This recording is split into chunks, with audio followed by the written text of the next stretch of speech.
Welcome to Shahi effect. Bharatiya Janata പാർട്ടിയുടെ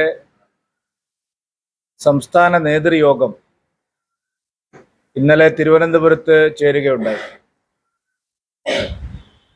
നിലവിലുള്ള രാഷ്ട്രീയ സാഹചര്യങ്ങളെ യോഗം സമഗ്രമായി വിലയിരുത്തുകയും തദ്ദേശ തെരഞ്ഞെടുപ്പിനെ സംബന്ധിച്ചുള്ള വിശദമായിട്ടുള്ള റോഡ് മാപ്പ് തയ്യാറാക്കുന്നതിനും വേണ്ടിയായിരുന്നു ഇന്നലത്തെ യോഗം.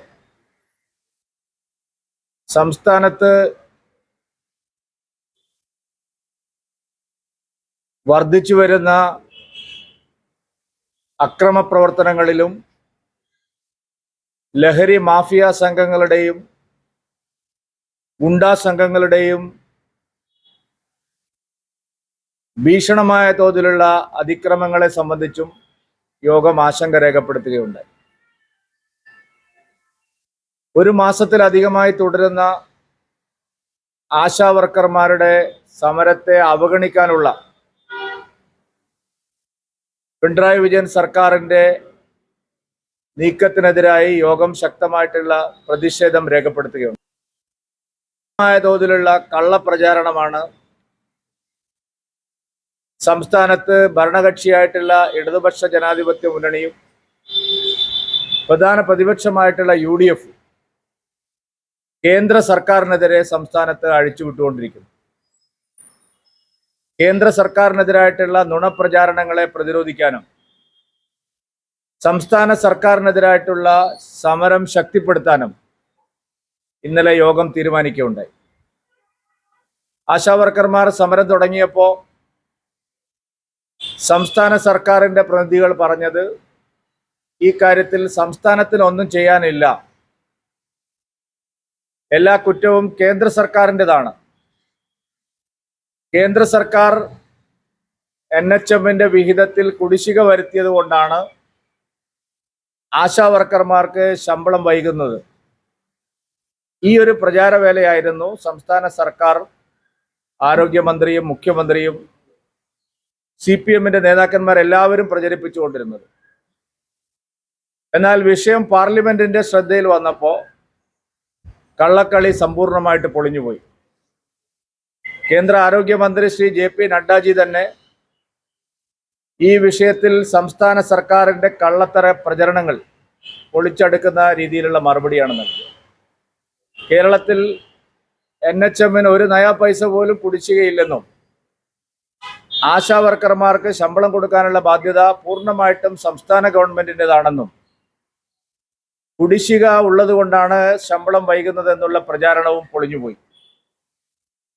കേരളത്തിന് കഴിഞ്ഞ സാമ്പത്തിക വർഷവും ഈ സാമ്പത്തിക വർഷവും അനുവദിച്ച തുകയുടെ വിശദാംശങ്ങളെല്ലാം പാർലമെന്റിൽ വെക്കുകയുണ്ടായി. മാത്രമല്ല, ഗുരുതരമായിട്ടുള്ള മറ്റൊരു വസ്തുതാപരമായ ആരോപണം കൂടി സംസ്ഥാന ഗവൺമെന്റിനെതിരെ ആരോഗ്യമന്ത്രി ഉന്നയിക്കുകയുണ്ടായി. കേരളത്തിൽ ചെലവഴിക്കുന്ന പണത്തിന് യാതൊരു കണക്കുമില്ല. കേരളം നിയമപരമായി നൽകേണ്ട കണക്കുകളൊന്നും തന്നെ കേന്ദ്രത്തിന് സമർപ്പിക്കുന്നില്ല. ദേശീയ ആരോഗ്യ മിഷന്റെ പ്രവർത്തനങ്ങളുടെ സംബന്ധിച്ചുള്ള ഒരു തരത്തിലുള്ള വ്യക്തതയും സർക്കാരിനില്ല. ഒരു കാര്യത്തിനും യൂട്ടിലിറ്റി സർട്ടിഫിക്കറ്റ് സർക്കാർ നൽകുന്നില്ല. പണം എങ്ങനെ ചെലവഴിക്കുന്നു എന്നുള്ളതിനെ സംബന്ധിച്ച് ഒരു വ്യക്തതയും സംസ്ഥാന ഗവൺമെന്റിനില്ല. കേന്ദ്രത്തിന് അത്തരം കണക്കുകളൊന്നും കൈമാറുന്നില്ല. അതിനുശേഷം കേരളത്തിന്റെ മുഖ്യമന്ത്രി ദില്ലിയിൽ ധനകാര്യമന്ത്രി ശ്രീമതി നിർമ്മല സീതാരാമനുമായി കൂടിക്കാഴ്ച നടത്തുകയുണ്ട്. പ്രാതൽ കഴിച്ചുകൊണ്ട് നടത്തിയ കൂടിക്കാഴ്ചയിൽ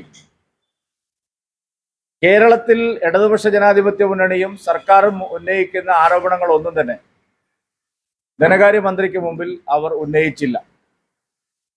കേന്ദ്രം കുടിശ്ശിക നൽകാനുണ്ട് എന്നുള്ള വാദം മുഖ്യമന്ത്രി പിണറായി വിജയൻ ധനകാര്യമന്ത്രിയുടെ മുമ്പിൽ അവതരിപ്പിച്ചില്ല. അപ്പൊ അതിനുള്ള കാരണം അങ്ങനെ ഒരു കുടിശ്ശിക എന്നുള്ളത് ഒരു കള്ളക്കഥ മാത്രമായിരുന്നു.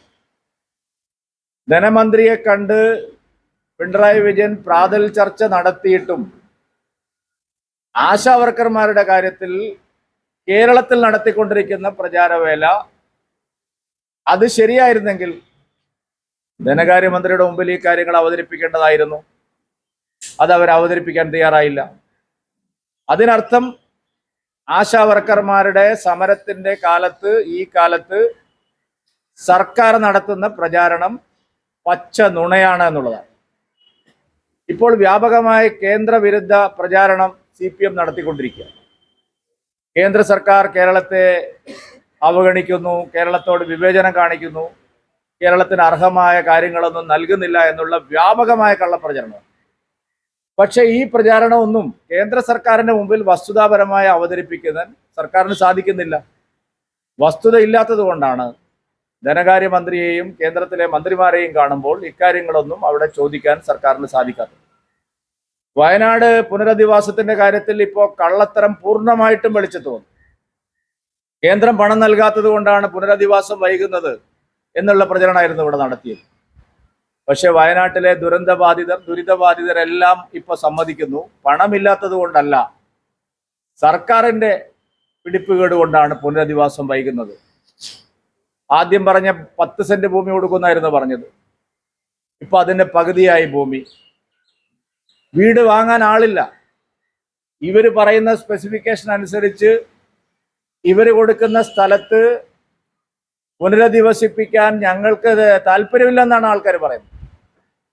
സന്നദ്ധ സംഘടനകളും രാഷ്ട്രീയ പാർട്ടികളും എല്ലാം നേരത്തെ പറഞ്ഞ കാര്യത്തിൽ നിന്ന് പിന്നോട്ട് പോയി.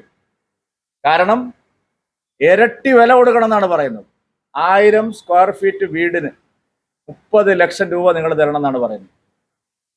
വീട് ഒഴിഞ്ഞു പോകുന്നവർക്ക് 15 ലക്ഷമാണ് ഇവർ കൊടുക്കുന്നത്. നോക്കൂ, ഒരു സർക്കാർ ദുരന്തത്തെ എത്രമാത്രം കൊള്ളയടിക്കാനുള്ള അവസരമാക്കി മാറ്റുന്നു എന്നുള്ളൊരു തെളിവാണിത്. വീട് വേണ്ട, ഞങ്ങൾക്ക് വീടും സ്ഥലവും വാങ്ങാനുള്ള പണം നൽകിയാൽ അതിന് 15 ലക്ഷം കൊടുക്കുന്നു. വീട് വെച്ച് കൊടുക്കാൻ സന്നദ്ധരായിട്ട് വരുന്നവരോട് പറഞ്ഞ് നിങ്ങൾ 30 ലക്ഷം തരണം. 2 എസ്റ്റേറ്റുകൾ ഏറ്റെടുത്തു എന്നായിരുന്നു അവകാശവാദം. ഇപ്പൊ 2 എസ്റ്റേറ്റ് പോയിട്ട് ഒരു എസ്റ്റേറ്റ് ആയി. ആ ഒരു എസ്റ്റേറ്റിന്റെ കാര്യത്തിൽ തന്നെ പല തർക്കങ്ങൾ നിലനിൽക്കുകയാണ്. സമ്പൂർണമായിട്ട് പുനരധിവാസം അവതാളത്തിലായിരിക്കുന്നു. ആയിരക്കണക്കിന് കോടി രൂപ സംസ്ഥാന ഗവൺമെന്റിന്റെ കയ്യിൽ ഉണ്ടായിട്ടും ഇത്രയും ദിവസമായിട്ടും വയനാട് പുനരധിവാസത്തിന്റെ കാര്യത്തിൽ ഒരു നടപടിയും സർക്കാർ എടുക്കുന്നില്ല. അവിടെയും പച്ചയായ കേന്ദ്രവിരുദ്ധ പ്രചരണം അവർ നടത്തുക. കേരളത്തെ സംബന്ധിച്ച് വികസനത്തിന് വേണ്ടി എല്ലാ കാര്യങ്ങളും കേന്ദ്ര സർക്കാർ ചെയ്യുമ്പോൾ ആ കാര്യങ്ങളൊന്നും ജനങ്ങളോട് തുറന്നു പറയാൻ തയ്യാറാവാതെ കേന്ദ്രവിരുദ്ധ പ്രചാരവേലയുമായി മുന്നോട്ട് പോകാമെന്നാണ് സർക്കാർ വിചാരിക്കുന്നത്. അതുകൊണ്ട് ആ കേന്ദ്രവിരുദ്ധ പ്രചാരണത്തിന്റെ പൊള്ളത്തരം തുറന്നു കാട്ടിക്കൊണ്ടുള്ള വ്യാപകമായിട്ടുള്ള പ്രചാരണ പരിപാടികൾ സംസ്ഥാനത്തുടനീളം തദ്ദേശ തെരഞ്ഞെടുപ്പിന് മുന്നോടിയായി നടത്താനാണ് ഞങ്ങൾ നിശ്ചയിച്ചിരിക്കുന്നത്. സംസ്ഥാന ഗവൺമെന്റ് എടുക്കുന്ന ഓരോ നടപടികളിലും അവർ കൈകൊള്ളുകയാണ്. പാലക്കാട് ഉപതെരഞ്ഞെടുപ്പ് കാലത്ത് മുനമ്പത്തിന്റെ കാര്യത്തിൽ ഒരു ജുഡീഷ്യൽ കമ്മീഷനെ വെച്ചു. ഞങ്ങൾ അന്നേ പറഞ്ഞു ആ ജുഡീഷ്യൽ കമ്മീഷന് നിയമപരമായ സാധുതയില്ല. ഈ ജുഡീഷ്യൽ കമ്മീഷനെ കൊണ്ട് ഇത് പരിഹരിക്കാൻ കഴിയുന്ന ഒരു വിഷയമല്ല. പ്രശ്നം അടിസ്ഥാനപരമായ നിലപാടിൻ്റെതാണ്. മുനമ്പത്തുള്ളത് വഖഫ് ഭൂമിയല്ല എന്നുള്ള വസ്തുത സർക്കാർ ജനങ്ങളോട് തുറന്നു പറഞ്ഞ് സമ്പൂർണമായിട്ടുള്ള അധികാരം മുനമ്പത്തെ നിവാസികൾ കൊടുക്കുക മാത്രമാണ് ഇതിന് പോംവഴിയുള്ളത്. കേന്ദ്ര സർക്കാർ പാർലമെന്റിൽ വഖഫ് ഭേദഗതി നിയമം പാസാക്കാൻ പോവുകയാണ്. വ്യക്തമായിട്ടുള്ള നിലപാട് സ്വീകരിച്ചുകൊണ്ട് വഖഫ് ബോർഡിന്റെ കള്ളക്കളികൾ പൊളിച്ചടുക്കിക്കൊണ്ട് ഏത് ഭൂമിയും വഖഫ് ബോർഡിന് ഏറ്റെടുക്കാൻ കഴിയുന്ന തരത്തിലുള്ള ഇന്നത്തെ വഖഫ് നിയമം പരിഷ്കരിക്കാൻ കേന്ദ്ര സർക്കാർ തീരുമാനിച്ചിരിക്കുന്നു. ഇവിടെ CPM-ഉം കോൺഗ്രസും പറയുന്നത് ഞങ്ങൾ മുനമ്പത്ത് പ്രദേശവാസികളുടെ കൂടെയാണെന്നാണ്. പ്രതിപക്ഷ നേതാവ് VD സതീശനും UDF-ന്റെ നേതാക്കന്മാരും MP-മാരും എല്ലാം അവിടെ പോയിട്ട് ആളുകളെ കബളിപ്പിക്കുകയാണ്. എന്നാൽ ദില്ലിയിൽ അവർ സമരത്തിലാണ്. വഖഫ് നിയമ പരിഷ്കാരത്തിനെതിരായിട്ടുള്ള സമരം ദില്ലിയിൽ സംഘടിപ്പിക്കുകയാണ് കോൺഗ്രസും ഇടതുപക്ഷവും. ഞങ്ങൾ ആവശ്യപ്പെടുന്നത് വഖഫ് ഭൂമിയല്ല എന്നുള്ള നിങ്ങളുടെ മുനമ്പത്തെ നിലപാട് വസ്തുതാപരമാണെങ്കിൽ നിങ്ങൾ വഖഫ് നിയമ പരിഷ്കാരത്തിന് അനുകൂലമായിട്ട് പാർലമെന്റിൽ കൈ ഉയർത്തണം എന്നുള്ളത്. കേരളത്തിലെ എംപിമാർ എല്ലാവരും, BJP എംപിമാർ ഒഴിച്ച് ബാക്കി എല്ലാവരും ഈ കാര്യത്തിൽ ഒറ്റക്കെട്ടായ നിലപാടാണ് സ്വീകരിച്ചിരിക്കുന്നത്. അത് തുറന്നു കാണിച്ചുകൊണ്ടുള്ള വലിയ പ്രചാരണം, മുനമ്പം വിഷയത്തിൽ ഏറ്റെടുത്ത് ഞങ്ങൾ നടത്തിക്കൊണ്ടിരിക്കുന്ന പ്രചാരണം കൂടുതൽ ശക്തമാക്കാനാണ് ഇപ്പോൾ ഞങ്ങൾ ഇന്നലെ യോഗം ചേർന്ന് തീരുമാനിച്ചിരിക്കുന്നത്. ആശാവർക്കർമാരുടെ സമരത്തിന്റെ കാര്യത്തിൽ ഇപ്പോൾ ഭീഷണി തുടങ്ങിയിട്ടുണ്ട്. ഇന്നലെ പരിശീലനത്തിന് ചെല്ലാത്ത, ട്രെയിനിങ്ങിന് പോകാത്തവരെ മൂക്കിൽ കയറ്റി കളയും എന്നൊക്കെയുള്ള പ്രചരണമാണ് ഇപ്പോൾ നടക്കുന്നത്. അവരെ ജോലി കളയും. അതുകൊണ്ട് ആശാവർക്കർമാരുടെ സെക്രട്ടേറിയറ്റ് സമരം കൂടുതൽ ശക്തിപ്പെട്ടു വരുന്ന സാഹചര്യത്തിൽ അവർക്ക് വലിയ പിന്തുണ നൽകാനാണ് യോഗം തീരുമാനിച്ചത്. ഈ മാസം 27, 28 തീയതികളിലായിട്ട് ഭാരതീയ ജനതാ പാർട്ടിയുടെ ആഭിമുഖ്യത്തിൽ 10,000-കണക്കിന് സ്ത്രീകൾ അണിനിരക്കുന്ന വലിയ രാപ്പകൽ സമരം ഞങ്ങൾ തീരുമാനിച്ചു. ഈ മാസം 27-ാം തീയതി വൈകുന്നേരം ആരംഭിച്ച് 28-ാം തീയതി വൈകുന്നേരം വരെ കേരളത്തിലുള്ള 10,000-കണക്കിന് സ്ത്രീകൾ മഹിളാ മോർച്ചയുടെയും BJPയുടെയും നേതൃത്വത്തിൽ സെക്രട്ടേറിയറ്റ് നടയിൽ രാപ്പകൽ സമരം നടത്താൻ ഞങ്ങൾ തീരുമാനിച്ചു. കേരളം നടുങ്ങുന്ന മറ്റൊരു പ്രധാനപ്പെട്ട വിഷയമാണ് ഈ ലഹരി മാഫിയയുമായി ബന്ധപ്പെട്ട വിഷയം. വ്യാപകമായ തോതിൽ ലഹരി മാഫിയ കേരളത്തിൽ അഴിഞ്ഞാടുകയാണ്. ഇന്നലെ മുഖ്യമന്ത്രി പറഞ്ഞിരിക്കുന്നത് അതെല്ലാം കേന്ദ്രത്തിന്റെ ജോലിയാണെന്നാണ്. ലഹരി മാഫിയകള് കേരളത്തിലെ UP സ്കൂളിന് മുമ്പിൽ പോലും, പ്രൊഫഷണൽ കോളേജിലും മറ്റ് പോളിടെക്നിക്കിലൊന്നുമല്ല, അതിനപ്പുറത്തേക്ക് സാധാരണ UP സ്കൂളിന് മുമ്പിൽ പോലും വ്യാപകമായ ലഹരി കച്ചവടം നടക്കുക. വലിയ തോതിൽ സർക്കാരിന്റെ സഹായത്തോടു കൂടിയാണ് ഇത് നടക്കുന്നത്. ലഹരി കേസുകൾ പിടിക്കുമ്പോഴെല്ലാം CPM-മായി ബന്ധപ്പെട്ടും മതതീവ്രവാദികളുമായി ബന്ധപ്പെട്ടുള്ള ആൾക്കാരെയാണ് പിടിക്കുന്നത്. ആ കേസുകളെല്ലാം തേച്ചു മാറ്റി കളയുകയാണ്. ഇപ്പൊ കളമശ്ശേരിയിലെ പോളിടെക്നിക്കിൽ നിന്ന് 3 കിലോ കഞ്ചാവ് പിടിച്ചപ്പോൾ പോലീസ് അത് 300 ഗ്രാമാക്കി മാറ്റി. എല്ലാ മാധ്യമങ്ങളിലും കോളേജ് ഹോസ്റ്റലിലെ SFI നേതാക്കളുടെ മുറിയിൽ നിന്ന് കഞ്ചാവ് കണ്ടെടുക്കുന്നതിന്റെ വീഡിയോ ദൃശ്യങ്ങൾ നമ്മൾ കണ്ടതാണ്, ചിത്രങ്ങൾ നമ്മൾ കണ്ടതാണ്. വലിയ പൊതിയായി സൂക്ഷിച്ചിരിക്കുന്ന കഞ്ചാവാണ് പോലീസ് അത് കോടതിയിലെത്തിക്കുമ്പോൾ 10-1 കുറച്ചിരിക്കുകയാണ്. കാരണം SFI നേതാക്കന്മാരെ രക്ഷപ്പെടുത്താൻ വേണ്ടി, അവർക്ക് ജാമ്യം കിട്ടാൻ വേണ്ടി കഞ്ചാവിന്റെ അളവ് കുറച്ചിരിക്കുകയാണ്. CPM നേതാവായിട്ടുള്ള പ്രിൻസിപ്പൾ തന്നെ പറയുകയാണ് ഇത് സ്ഥിരമുള്ള പരിപാടിയല്ല, വല്ലപ്പോഴും മാത്രം നടക്കുന്ന കാര്യമാണ്. അതിനെ ന്യായീകരിക്കുന്ന സമീപനമാണ് CPM-ന്റെ നേതാവായിട്ടുള്ള പ്രിൻസിപ്പൾ നടത്തിയിരിക്കുന്നത്. സംസ്ഥാനം മുഴുവൻ വ്യാപകമായിട്ടുള്ള ലഹരി മാഫിയ സംഘങ്ങളുടെ അഴിഞ്ഞാട്ടമാണ്. കൊച്ചി നഗരത്തിൽ മാത്രം കഴിഞ്ഞ 2 വർഷത്തിനിടയിൽ 15 ലഹരി പാർട്ടികൾ നടന്നു. നിങ്ങൾ മാധ്യമങ്ങളെല്ലാം റിപ്പോർട്ട് ചെയ്തതാണ്. ലഹരി പാർട്ടികൾ കൊച്ചി നഗരത്തിൽ മാത്രം കേരളത്തിൽ 15 എണ്ണം നടന്നു. നിങ്ങൾ ചാനലുകളെല്ലാം ഒന്ന് റിവൈൻഡ് അടിച്ച് നോക്കിയാൽ അറിയാം. കഴിഞ്ഞ 2 വർഷത്തിനിടയിൽ കേരളത്തിൽ നടന്നതാണ്. ഒരിടത്തും നടപടി ഉണ്ടായില്ല. ഉന്നതരായിട്ടുള്ള ആൾക്കാരാണ് ലഹരി പാർട്ടികൾ നടത്തിയത്. വലിയ വലിയ സർക്കാർ ഉദ്യോഗസ്ഥന്മാരുടെ ബന്ധുക്കൾ, സിനിമാ താരങ്ങളുടെ അണിയറ പ്രവർത്തകര്, സിനിമാ താരങ്ങള്, വൻകിട പണക്കാരുടെ മക്കൾ, ഇവരൊക്കെ ചേർന്നിട്ടാണ് കൊച്ചി നഗരത്തിൽ മാത്രം ഇത്തരം ലഹരി പാർട്ടികൾ നടത്തിയത്. എല്ലാം സർക്കാർ തേച്ചുമാറ്റിയാണ്. അപ്പൊ സർക്കാരിന്റെ സഹായത്തോടു കൂടിയാണ് ലഹരി മാഫിയ സംഘങ്ങൾ കേരളത്തിൽ അഴിഞ്ഞാടുന്നത്. ഇത് വലിയ ആശങ്ക ജനങ്ങൾക്കിടയിൽ ഉണ്ടാക്കിയിരിക്കുകയാണ്. പ്രത്യേകിച്ച് മാതാപിതാക്കൾ ആശങ്കയോടുകൂടിയാണ് കുട്ടികളെ സ്കൂളിൽ അയക്കുന്ന സാഹചര്യമുള്ളത്. അതിന്റെ പേരിലുള്ള കൊലപാതകങ്ങൾ, ഹൈസ്കൂളിൽ പോലും മാരകമായിട്ടുള്ള അക്രമങ്ങളും കൊലപാതകങ്ങളും നടക്കുന്നു. ഇതെല്ലാം നടക്കുന്നത് ഈ ലഹരി മാഫിയ സംഘങ്ങൾ, പ്രത്യേകിച്ച് രാസലഹരികളുടെ ഏറ്റവും കൂടുതൽ വിനിയോഗം നടക്കുന്ന സംസ്ഥാനമായിട്ട് കേരളം മാറിയിരിക്കുക. ഒരു നടപടിയും സർക്കാർ എടുക്കുന്നു. അതുകൊണ്ട് ഈ വിഷയത്തിൽ 23-ാം തീയതി, മാർച്ച് 23-ാം തീയതി 30-ാം തീയതി വരെയുള്ള ഒരാഴ്ചക്കാലം സംസ്ഥാനത്തെ എല്ലാ മണ്ഡലങ്ങളിലും വലിയ തോതിലുള്ള ജാഗ്രതാ സദസ്സുകൾ സംഘടിപ്പിക്കാൻ ഭാരതീയ ജനതാ പാർട്ടി തീരുമാനിച്ചിരിക്കുകയാണ്. ഈ മാസം 23-ാം തീയതി മുതൽ 30-ാം തീയതി വരെയുള്ള ഒരാഴ്ചക്കാലം കേരളത്തിലെ എല്ലാ മണ്ഡലങ്ങളിലും 280 പാർട്ടി മണ്ഡലം കമ്മിറ്റികളുടെയും നേതൃത്വത്തിൽ വലിയ ബഹുജന ജാഗ്രതാ സദസ്സുകൾ ഞങ്ങൾ സംഘടിപ്പിക്കാൻ തീരുമാനിച്ചിട്ടുണ്ട്. കേന്ദ്രവിരുദ്ധ പ്രചാരണത്തിന്റെ മറ്റൊരു മുഖമാണ് കടൽ മണൽ വാരലുമായി ബന്ധപ്പെട്ട പ്രചാരണം. ഒരടിസ്ഥാനമില്ലാത്ത പ്രചരണമാണ്. കേരളം മുഴുവൻ കടലോരത്ത് മണലൂറ്റുകയാണ്, ധാതുമണൽ ഖനനം ചെയ്യുകയാണെന്നൊക്കെയാണ് പ്രചരിപ്പിക്കുന്നത്. ഒരു ധാതുമണലും ഇവിടെ ഖനനം ചെയ്യുന്നില്ല. കൊല്ലത്തെ 3 ബ്ലോക്കുകളിൽ മാത്രമാണ് എല്ലാ തരത്തിലുള്ള പാരിസ്ഥിതിക പഠനവും നടത്തി അവിടെ നൂറ്റാണ്ടുകളായിട്ട് അടിഞ്ഞുകൂടിയിരിക്കുന്ന മണൽത്തിട്ട മാത്രമാണ് നീക്കം ചെയ്യാൻ കേന്ദ്രം ഇപ്പോൾ തീരുമാനിച്ചിരിക്കുന്നത്. ആലപ്പുഴയിലോ ചാവക്കാട്ടോ കേരളത്തിലെ മറ്റൊരു തീരത്തും ഒരു ഖനനവും കേന്ദ്ര സർക്കാർ ആവിഷ്കരിച്ചിട്ടില്ല. അങ്ങനെ ഒരു നീക്കവുമില്ല.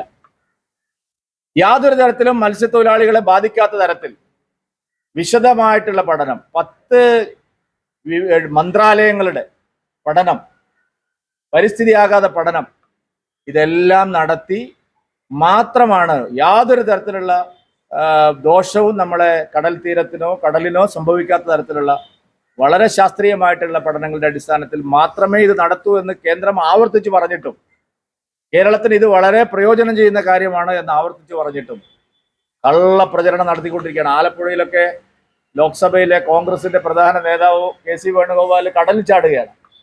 വേണുഗോപാലെ, കടലിൽ ചാടി ആത്മഹത്യ അല്ലാതെ ഇനി കോൺഗ്രസിനും CPM-നും കേരളത്തിൽ രക്ഷയില്ല. ഈ കള്ളപ്രചാരണം കേരളത്തിൽ നടക്കാൻ പോകുന്നില്ല. അതിനെ ഞങ്ങൾ സമ്മതിക്കില്ല. എല്ലാ വിഷയങ്ങളിലും വ്യക്തതയോടുകൂടി ജനങ്ങളെ സമീപിച്ച് ഈ കാര്യങ്ങൾ ബോധ്യപ്പെടുത്താനാണ് ഞങ്ങൾ തീരുമാനിച്ചിരിക്കുന്നത്. ഏപ്രിൽ 5-ാം തീയതി കൊല്ലത്ത് കടൽ മണൽ വാരലുമായി ബന്ധപ്പെട്ട വിഷയത്തിൽ വ്യാപകമായ ജനപിന്തുണ സംഘടിപ്പിച്ചുകൊണ്ട് ഒരു വലിയ ബഹുജന സമ്മേളനം ഞങ്ങൾ നടത്തി. അതിന്റെ മുഴുവൻ വിശദാംശങ്ങളും ജനങ്ങളെ ബോധിപ്പിക്കാൻ തീരുമാനിച്ചു. ഏപ്രിൽ ആദ്യ വാരം തിരുവനന്തപുരത്ത് ഈ പറയുന്ന ആളുകളെല്ലാം ക്ഷണിച്ച് ഈ വിഷയത്തിൽ ഇപ്പോൾ പ്രചാരണത്തിലുള്ള എല്ലാവരെയും, ഇതിൽ ആശങ്കയുള്ള എല്ലാവരെയും ഉൾപ്പെടുത്തിക്കൊണ്ടുള്ള വലിയൊരു സെമിനാർ ഞങ്ങൾ ഈ വിഷയത്തിൽ നടത്താൻ തീരുമാനിച്ചിട്ടുണ്ട്. തദ്ദേശ തെരഞ്ഞെടുപ്പിൽ കേരളം മുഴുവൻ ഈ ലോക്കൽ ബോഡി സ്ഥാപനങ്ങളെ, തദ്ദേശ സ്ഥാപനങ്ങളെ ഞെക്കിക്കൊല്ലുകയാണ് സർക്കാർ. അപ്പൊ ആ വിഷയം ഫണ്ടില്ല ഒന്നിലും. അർബൻ PMAY നിലച്ചു, കരാറിൽ ഒപ്പിടാൻ സർക്കാർ തയ്യാറായില്ല. ജൽജീവൻ മിഷൻ നിലച്ചു, ആയുഷ്മാൻ ഭാരത് നിലച്ചു. കേരളത്തിൽ കേന്ദ്രം നേരിട്ട് നടത്തുന്ന, സംസ്ഥാന ഗവൺമെന്റുമായി സഹകരിച്ച് നടത്തുന്നതുമായിട്ടുള്ള എല്ലാ പദ്ധതികളും അവതാളത്തിലായി. എല്ലാ പദ്ധതികളും അവതാളത്തിലായതിന് കാരണം സംസ്ഥാനത്തിന്റെ വിഹിതമില്ലാത്തത് കൊണ്ടാണ്. കേന്ദ്രം നേരിട്ട് നടത്തുന്ന പരിപാടികൾ മാത്രമേ ഇവിടെ നടക്കുന്നുള്ളൂ. കേന്ദ്ര സംസ്ഥാന സർക്കാരുകൾ സംയുക്തമായി നടത്തുന്ന ഒരു പദ്ധതിയും കേരളത്തിൽ നടപ്പാവുന്നില്ല. എല്ലാം കാരണം സംസ്ഥാന സർക്കാരിന്റെ പിടിപ്പുകേടാണ്. അതിനെതിരായി തദ്ദേശ സ്ഥാപനങ്ങളിൽ മുഴുവൻ, കേരളത്തിലെ എല്ലാ തദ്ദേശ സ്ഥാപനങ്ങളിലും വ്യാപകമായിട്ടുള്ള പ്രചാരണവും പ്രക്ഷോഭവും ഞങ്ങൾ നടത്താൻ നിശ്ചയിച്ചിട്ടുണ്ട്. പദയാത്രകൾ, ഗൃഹസമ്പർക്കം തുടങ്ങി എല്ലാ പ്രചാരണ പരിപാടികളും എല്ലാ തദ്ദേശ സ്ഥാപനങ്ങൾക്ക് മുമ്പിലും വലിയ തോതിലുള്ള പ്രതിഷേധങ്ങളും ഞങ്ങൾ നടത്താൻ നിശ്ചയിച്ചിരിക്കുന്നു. എടുത്തിട്ട് അതിന്റെ സാമ്പത്തിക സഹായം കേരളത്തിന് കിട്ടൂല. ഇത്രയും പൈസ കിട്ടൂലേ? ഈ തോട്ടപ്പള്ളിയില് ഞാൻ ചോദിക്കട്ടെ, ഇവിടെ ഇപ്പൊ എത്ര വർഷമായി തോട്ടപ്പള്ളിയിൽ ഖനനം നടക്കുന്നു? ഈ പറയുന്ന ഏതെങ്കിലും ഒരു വേണുഗോപാലിന് അവിടെ ഒന്ന് പോയിട്ടുണ്ടോ? നമ്മുടെ ധാതു സമ്പത്തിന്റെ വിഷയത്തിൽ എന്തെങ്കിലും ഒരു ആശങ്കയുള്ളവരാണെങ്കിൽ അവിടെ എന്തെല്ലാം ഖനനം നടക്കുന്നു? ഈ സർക്കാർ അല്ല തീരുമാനിച്ചത്. ഈ പമ്പയിലും അതുപോലെ പിന്നെ മീനച്ചിലാറിലും അതുപോലെ അച്ചൻകോവിലാറിലും അതുപോലെ കേരളത്തിലെ എല്ലാ നദികളിൽ നിന്നും മണലെടുക്കാൻ തീരുമാനിച്ചത് സംസ്ഥാന സർക്കാരല്ലേ? ഇവിടെ ഒരു ധാതുമണൽ ഖനനവും നടക്കുന്നില്ല. ഞങ്ങൾ അതിന്റെ വിശദാംശങ്ങൾ മുഴുവൻ ജനങ്ങളെ ബോധ്യപ്പെടുത്തുകയാണ്. അങ്ങനെ ഒരു സംഭവമേ ഇവിടെ നടക്കുന്നില്ല.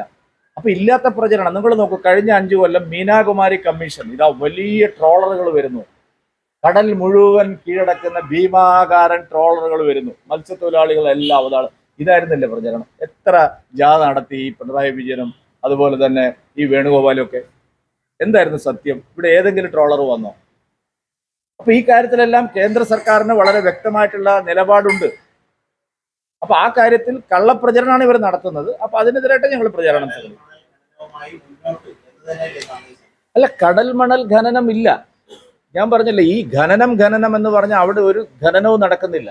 അവിടെ നൂറ്റാണ്ടുകളായിട്ട് അടിഞ്ഞുകൂടിയിരിക്കുന്ന പിന്നെ മണൽത്തിട്ടകൾ മാത്രം അവിടെ നിന്ന് എടുക്കുകയാണ്. അല്ലാതെ ഒരു തരത്തിലുള്ള ഖനനവും നടക്കുന്നില്ല. നിങ്ങൾ വസ്തുത അറിയാതെയാണ് ഈ ഇടതുപക്ഷവും കോൺഗ്രസും ഈ പ്രചാരണം നടത്തുന്നത്. ഒരു ധാതുമണൽ ഖനനവും ഇപ്പോൾ കേന്ദ്രം വിഭാവനം ചെയ്തിട്ടില്ല. ഇതാണ് സത്യം. നിങ്ങൾക്ക് ബോധ്യമാവില്ല കുറച്ച് കഴിയുമ്പോൾ. ആണ് ഇതെല്ലാം അതിന് ബാധിക്കാത്ത തരത്തിലാണ്. അതിനല്ലേ പറഞ്ഞത്. ഞാൻ ചോദിക്കട്ടെ, ഒരു ആരോപണം ഉന്നയിക്കുമ്പോൾ ഗവൺമെന്റ്, ഇവിടെ ഒരു സ്റ്റേറ്റ് ഗവൺമെന്റ് ഉണ്ടല്ലോ, അവരെന്തെങ്കിലും ഒരു പഠനം നടത്തിയിട്ടുണ്ടോ? നമ്മൾ ആരെങ്കിലും, മാധ്യമങ്ങൾ ആരെങ്കിലും അവരോട് ചോദിച്ചിട്ടുണ്ടോ? സംസ്ഥാന ഗവൺമെന്റ് ഏതെങ്കിലും ഒരു ഏജൻസിയെ വെച്ച് ശാസ്ത്രീയമായ ഒരു പഠനത്തിന് തയ്യാറായിട്ടുണ്ടോ? കേന്ദ്ര സർക്കാർ പാരിസ്ഥിതിക ആഘാത പഠനം നടത്തി ആ പഠനത്തിന്റെ അടിസ്ഥാനത്തിൽ മാത്രമേ ഇതുമായിട്ട് മുമ്പോട്ട് പോകുമെന്നാണ് പറഞ്ഞിരിക്കുന്നത്. അല്ലാതെ നേരെ പോയിട്ട് മണൽ വാരുകയല്ല. സംസ്ഥാന ഗവൺമെന്റ് ഉത്തരവാദിത്തം എന്താണ്? അവർ ഒരു പഠനവും നടത്തിയിട്ടില്ല. ഇവിടെയാണ് സമരം ചെയ്യേണ്ടത്. ഈ ഗവൺമെന്റ് ക്രിയാത്മകമായ ഒരു നിലപാട് സ്വീകരിക്കണം. അവരൊരു ഏജൻസി, എത്ര ഏജൻസികൾ ഇവിടെ ശമ്പളം കൊടുത്ത് നിർത്തിയിട്ടുണ്ട്, ഒരു പഠനം നടത്തട്ടെ. ആ പഠനത്തിന്റെ അടിസ്ഥാനത്തിൽ വിമർശിക്കട്ടെ. അല്ലാതെ രാവിലെ എഴുന്നേറ്റ് പിന്നെ ഉടനെ വന്ന ഉടനെ പല്ലും തേച്ച് വന്ന ഉടനെ കേന്ദ്രവിരുദ്ധ പ്രചാരണം നടത്തുന്ന പരിപാടി അവസാനിപ്പിക്കണം. വസ്തുതാപരമായ വിമർശനങ്ങൾ വേണം. അല്ലാതെ കള്ളപ്രചാരണങ്ങൾ നടത്തിയത് കൊണ്ട് കാര്യമില്ല. സോഷ്യൽ മീഡിയയില്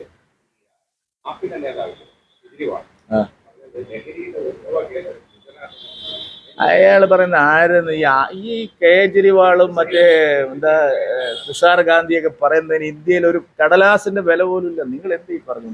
ആരാണ് അവരൊക്കെ? ജനങ്ങൾ പുറംകാലം കൊണ്ട് ചവിട്ടി താഴ്ത്തി കൊടുത്തില്ലേ ജനങ്ങള്? അവർ പറയുന്ന കേട്ടിട്ടാണോ നമ്മൾ ചോദിച്ചത്? ആപ്പ് പറയുന്ന കേട്ടിട്ടൊന്നും ചോദിച്ചിട്ട് കാര്യമില്ല. നിർമ്മല സീതാരാമൻ ജി പിണറായി വിജയനോടൊപ്പം ഒരു ചായ കുടിച്ചതുകൊണ്ട് അതൊക്കെ രാഷ്ട്രീയത്തില് ഉള്ള ഒരു നടപ്പ് മര്യാദകൾ മാത്രമാണ്. അവർ കാണുന്നു, ഒരു കർട്ടസി കോൾ, ഒരു വിസിറ്റ്, ഒരു ചായ കുടി, അതിനപ്പുറം ഒന്നുമില്ല. രമേശ് ചെന്നിത്തലയ്ക്ക് ഇത് എത്ര വർഷമായിട്ട് യഥാർത്ഥ കൈകോർക്കൽ ആര് തമ്മിലാണ്? കേരളത്തിലെ ഏത് വിഷയം നിങ്ങൾ എടുത്ത് നോക്കിയാൽ ആര് തമ്മിലാണ് കൈകോർക്കുന്നത്? ഇവർ തമ്മിലല്ലേ. ഞങ്ങൾ തമ്മിൽ എന്ത് കൈകോർക്കാനാ? പിണറായി വിജയനെ ആ KV തോമസ് കൂട്ടിക്കൊണ്ടുപോയി അദ്ദേഹത്തിന്റെ ഒരു കലാപരിപാടിയാണ് ഇതൊക്കെ. അല്ലാതെ ഇതിൽ ഗവർണർ അവിടെ ആ ദിവസം അവിടെ ഉണ്ടായിരുന്നു. മുഖ്യമന്ത്രിയും ധനകാര്യമന്ത്രിയും ഒരു ചായ കുടിക്കാൻ വരുമ്പോൾ ഗവർണറെ ഒരു ചായ കുടിക്കാൻ വിളിച്ച്, ഞാൻ ചോദിക്കട്ടെ, ഗവർണർ ഏതെങ്കിലും ഒരു വിഷയത്തിൽ നിലപാട് മാറ്റിയിട്ടുണ്ടോ? എന്താണ് നിങ്ങൾ പറയുന്നത്? ഇപ്പൊ സർവകലാശാലകളുടെ നിയന്ത്രണം സംസ്ഥാന ഗവൺമെന്റിന്റെ കയ്യിലേക്ക് കൊണ്ടുവരാൻ ചാൻസലർ പദവി ഉന്നത വിദ്യാഭ്യാസ മന്ത്രിക്ക് നൽകാനുള്ള ശക്തമായിട്ടുള്ള നീക്കം സർക്കാർ നടത്തുകയാണ്. ആ വിഷയത്തിൽ എന്താ ഗവർണർ നിലപാട്? അപ്പൊ ഗവർണർ ഒരു ചായ കുടിച്ചതുകൊണ്ട് അതിപ്പോ എല്ലാ സംസ്ഥാനങ്ങളിലും പതിവുള്ളതാണ്. ദില്ലിയിലൊന്നും ഒരു ചായ കുടി ഒരു വിഷയമേ അല്ല. മന്ത്രിമാരെല്ലാവരും വന്ന് കാണുകയും ചായ കുടിക്കുകയും പോവുകയൊക്കെ ചെയ്യണം. അതിനെയൊക്കെ രാഷ്ട്രീയമായിട്ട് ഇവിടെ എന്തോ കാര്യം. ഞാൻ ചോദിക്കട്ടെ, ഈ കൈകോർക്കലൊക്കെ ഇങ്ങനെ ചായ കുടിച്ചുകൊണ്ടാണ്? ആരെങ്കിലും ചായ കുടിച്ച് കൈകോർക്കോ? എന്താണ് ഈ പറഞ്ഞതിന് അർത്ഥം? ഗവർണർ സ്വാഭാവികമായിട്ട് അവിടുത്തെ UDF എംപിമാരാണ് അധികവും. UDF എംപിമാരെ എല്ലാവരെയും വിളിച്ച് മീറ്റിംഗ് നടത്തുന്നു. മുമ്പ് ഉണ്ടായിട്ടില്ലാത്തതാണ്. കേരളത്തിന് മുമ്പ് ഉണ്ടായിട്ടില്ലാത്ത നല്ല കാര്യമല്ലേ? ഗവർണർ അല്ല, ഞാൻ ചോദിക്കട്ടെ, UDFന്റെ എംപിമാർ നമ്മളെ എംപിമാരല്ല, കേരളത്തിന്റെ എംപിമാരല്ലേ? കേരളത്തിന്റെ എംപിമാരെ ഗവർണർ ചായ സൽക്കാരത്തിന് വിളിച്ചു, കേരളത്തിന്റെ വികസന പ്രശ്നങ്ങളെ ചർച്ച ചെയ്തു. എന്താ തെറ്റുള്ളത്? നല്ല കാര്യമല്ല. ഞാൻ ചോദിക്കുന്നത്, ഇപ്പൊ ഈ ആരോപണം ഉന്നയിച്ച ചെന്നിത്തലയോട് എന്റെ ചോദ്യം, അവിടെ ഒരു ചായ കൂടി UDF എംപിമാരായിട്ട് നടന്നല്ലോ, അവിടെ എന്തെങ്കിലും രാഷ്ട്രീയമാണോ ചർച്ച ചെയ്ത്? അപ്പൊ ഇത് സ്വാഭാവികമാണ്. ഇതിനെയൊക്കെ സംശയദൃഷ്ടിയോടുകൂടി കാണുന്നതിന്റെ പിന്നിൽ രാഷ്ട്രീയമല്ലാതെ മറ്റെന്താണ്? സമയമാകുമ്പോൾ അറിയിക്കും. സമയമാവുമ്പോൾ അറിയിക്കും. സമയമാവുമ്പോൾ അറിയിക്കും. രഹസ്യമായിട്ട് നടത്താൻ പറ്റില്ലല്ലോ. പിന്നെ എല്ലാവരും, അതാണ് നിങ്ങളെ CPM പോലെയല്ല. ഞങ്ങള് ധാരാളം ആൾക്കാർ ഈ പദവിക്ക് അർഹരായിട്ടുള്ള ആൾക്കാർ ധാരാളം ഉണ്ട്. പണ്ടത്തെ പോലെയല്ല ആരെങ്കിലും ഒരാളെ തീരുമാനിക്കുക എന്നുള്ളതല്ല. ഇപ്പൊ ധാരാളം ആൾക്കാരുണ്ട്. ശ്രീ രാജീവ് ചന്ദ്രശേഖർജി ഉണ്ട്, ശ്രീ V മുരളീധരൻജി ഉണ്ട്, ശ്രീമതി ശോഭാ സുരേന്ദ്രനുണ്ട്, ശ്രീ MT രമേശ് ഉണ്ട്, ശ്രീ PK കൃഷ്ണദാസ് ഉണ്ട്, അങ്ങനെ ശ്രീ AN രാധാകൃഷ്ണനുണ്ട്. അങ്ങനെ നിരവധി ആളുകൾ ഈ പദവിയിൽ ഏറ്റെടുക്കാൻ യോഗ്യരായിട്ടുള്ള ആളുകൾ പാർട്ടിയിലുണ്ട്. അല്ല, ഞാൻ പറയും, ഇവരെല്ലാവരും ഉണ്ട്. ഇവരെല്ലാം യോഗ്യരായിട്ടുള്ള ആൾക്കാരാണ്. ഇതല്ലാതെ ആരെങ്കിലും വരണം എന്ന് വിചാരിച്ചാൽ അതും ആവാം. അതല്ല ഞാനിവിടെ ഇരുന്ന് പറയുന്നതല്ലല്ലോ അത്. സാധ്യതയുണ്ടോ? അല്ലല്ല, ഞാൻ പറഞ്ഞല്ലോ, ഈ കാര്യത്തിൽ ഞങ്ങൾക്കിടയിൽ യാതൊരു അവ്യക്തതയും ഇല്ല. ഈ ഒരു തദ്ദേശ കോർപ്പറേഷൻ അങ്ങനെയില്ലെന്ന്. ഞങ്ങളിപ്പോ 20% വോട്ടിലടുത്ത് എത്തിയിട്ടുള്ള ഒരു മുന്നണിയാണ്. അപ്പൊ ഏതെങ്കിലും ലോക്കൽ ബോഡി പിടിക്കുക എന്നുള്ളതല്ല, സംസ്ഥാനത്ത് ഉടനീളം അതിശക്തമായിട്ടുള്ള പ്രസൻസ് കാണിക്കുക എന്നുള്ളതാണ്. തിരുവനന്തപുരത്ത് മാത്രമല്ല, ഒത്തിരിയേറെ സ്ഥലങ്ങളിൽ ഞങ്ങൾ നല്ല, ഇപ്പൊ ഉദാഹരണത്തിന് ഞാൻ പറയാം, 1600, നിങ്ങൾ വിശദമായിട്ട് വിലയിരുത്തി നിങ്ങൾക്ക് മനസ്സിലാവും, 1640 വാർഡുകളിൽ കഴിഞ്ഞ അവിടെ ഞങ്ങൾ ജയിച്ചു. അതേസമയം 2900 വാർഡുകളിൽ ഞങ്ങൾ തൊട്ടടുത്ത് 2ാം സ്ഥാനത്താണ്. ഇവർ LDFും UDFും സഹകരിച്ച് വോട്ട് ചെയ്തുകൊണ്ട് മാത്രമാണ് 2900 വാർഡുകൾ ഞങ്ങൾ തോറ്റത്. ജസ്റ്റ് തേർഡ്, അതായത് 2ാം സ്ഥാനവും 3ാം സ്ഥാനവും തമ്മിൽ വിരലെണ്ണാവുന്ന വോട്ടുകളുടെ വ്യത്യാസത്തിൽ 1500 വേറെയുണ്ട്. കേരളത്തിലാകെയുള്ള തദ്ദേശ വാർഡുകളിൽ ഏതാണ്ട് 5000-ലധികം സ്ഥലങ്ങളിൽ ഞങ്ങൾ നിർണായകമായ ശക്തിയാണ് കേരളത്തിൽ കഴിഞ്ഞ 5 കൊല്ലം മുമ്പ്. ഇപ്പൊ രാഷ്ട്രീയ സാഹചര്യത്തിൽ വലിയ മാറ്റങ്ങൾ വന്നിട്ടുണ്ട്. അതുകൊണ്ട് ഏതെങ്കിലും ഒരു കോർപ്പറേഷൻ, ഏതെങ്കിലും ഒരു മുനിസിപ്പാലിറ്റി അങ്ങനെ ലക്ഷ്യം വെക്കുന്നില്ല. സംസ്ഥാനം മുഴുവൻ ശക്തമായിട്ടുള്ള സാന്നിധ്യം ഉറപ്പാക്കാൻ ആവശ്യമായിട്ടുള്ള തയ്യാറെടുപ്പുകളാണ് ഞങ്ങൾ നടത്തുന്നത്. ഈ കഴിഞ്ഞ ലോക്സഭാ തിരഞ്ഞെടുപ്പ് കഴിഞ്ഞോടുകൂടി CPM-ന് ആകെ ഒരു പരിഭ്രാന്തി വന്നിരിക്കും. അപ്പൊ അതുകൊണ്ടാണ് ഇങ്ങനെ ഇപ്പോ ക്ഷേത്രങ്ങള്, ആരാധനാലയങ്ങള്, അവിടെ എല്ലാം കടന്നുകൂടി പിടിച്ചെടുത്ത് വിശ്വാസികളുടെ പിന്തുണ കിട്ടുമെന്നാണ് അവർ വിചാരിച്ചത്. ഇപ്പൊ ആറ്റുകാൽ പൊങ്കാലയ്ക്കൊക്കെ ഞാൻ കണ്ടു, എവിടുന്നാണെന്നറിയില്ല, CPM-മാരെല്ലാം ചാടി കയറി വന്ന് വലിയ വിശ്വാസികളായിട്ട് അങ്ങ് വന്നിരിക്കുക. പക്ഷെ അവർ മനസ്സിലാക്കുന്നില്ല, അവരുടെ ഈ നടപടി വിശ്വാസികളിൽ നിന്ന് അവർ കൂടുതൽ അകറ്റുള്ളൂ. ഇപ്പൊ കടക്കൽ അമ്പലത്തില് പുഷ്പനെ അറിയാമോ എന്നുള്ള പാട്ട് പാടിയവന് ഏത് ലോകത്താണ്? നിങ്ങൾ ആലോചിച്ചു, അത് വിശ്വാസികളുടെ ഇടയിൽ എന്ത് പ്രതിഫലനാണ് ഉണ്ടാക്കാൻ പോകുന്നത്? ഈ മാതിരി തല്ലിപ്പൊളി ഇടപാടുകൾ എല്ലാ ആരാധനാലയങ്ങളിലും ഇവരിപ്പോ ചാമ്പ്യന്മാരായിരിക്കും. ഒരു കാര്യമില്ല, വിശ്വാസികൾ ആരാണെന്നും അമ്പലം പൊളിക്കാൻ നടക്കുന്നവർ ആരാണെന്നും ഈ നാട്ടിലെ ജനങ്ങൾക്ക് നന്നായിട്ട് അറിയാം. ഇവർ വിചാരിച്ചത് BJPക്ക് വോട്ട് കൂടുന്നത് ഈ ക്ഷേത്രങ്ങളിലെല്ലാം ഉള്ള വിശ്വാസികളുമായി ബന്ധപ്പെട്ട് അവർ പ്രവർത്തിക്കുന്നതുകൊണ്ട് മാത്രമാണെന്നാണ്. അതാണ് വിലയിരുത്തൽ. ഇപ്പൊ നിങ്ങൾ കണ്ടില്ലേ സംസ്ഥാന സമ്മേളനത്തിന്റെ വിലയിരുത്തൽ. പക്ഷെ ഈ മാതിരി ആൾക്കാര് അമ്പലത്തിന് അടുത്തേക്ക് പോയാൽ ആളുകൾ ഓടിക്കില്ലേ, വിശ്വാസികൾ ഓടിക്കില്ലേ, പുഷ്പനെ അറിയാമോ എന്നുള്ള പാട്ട് പാടാൻ. എന്നിട്ട് അത് വലിയ ആഘോഷമാക്കിയിട്ട് പാടുകയാണ്. ഞാൻ ചോദിക്കട്ടെ, വേറെ ഏതെങ്കിലും ഒരു ആരാധനാലയത്തിലാണെങ്കിൽ ഇത് നടക്കുമോ കേരളത്തിൽ?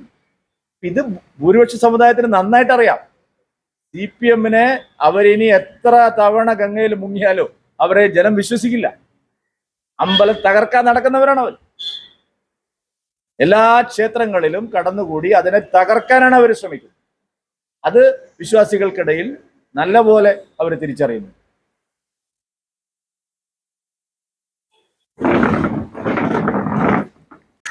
കൂടുതൽ വിശേഷങ്ങളുമായി വീണ്ടും കാണാം. അതുവരെ ഏവർക്കും നന്ദി, നമസ്കാരം.